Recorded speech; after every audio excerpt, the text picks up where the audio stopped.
biggest changes in the parties over the last few decades is in education. In 1996, 27% of Republicans had at least a bachelor's degree, higher than the Democrats' 22%. But the growth in the Democrats' numbers since then has been more consistent and larger, while the GOP's share of highly educated voters rose slightly and then dropped back to 29% in 2019, 12 points lower than the Democrats that year. And these numbers matter because not everyone votes at the same rate. In the 2016 presidential election, the more educated the voter, the more likely they were to vote, with 47.4% of high school educated people casting a ballot versus 71% of those with a bachelor's degree or higher.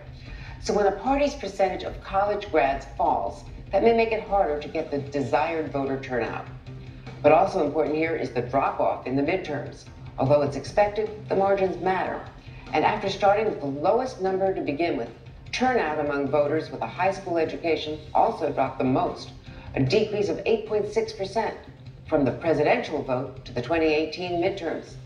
In other words, as the parties change, the GOP is trading people who vote more frequently for people who vote less frequently, while the Democrats are doing the opposite. And that trade-off may be magnified in midterms. It's true the Republican Party continues to tie itself to former President Trump, a strong vote motivator. But the question remains of what the GOP electorate will look like when he is not on the ballot. We've had one example of this in 2018, and those turnout numbers show a steep drop. While the Democrats lost about 5 million votes from 2016, the Republicans saw a much larger drop of 12 million. When we come back, another reason Democrats are feeling better as the very good week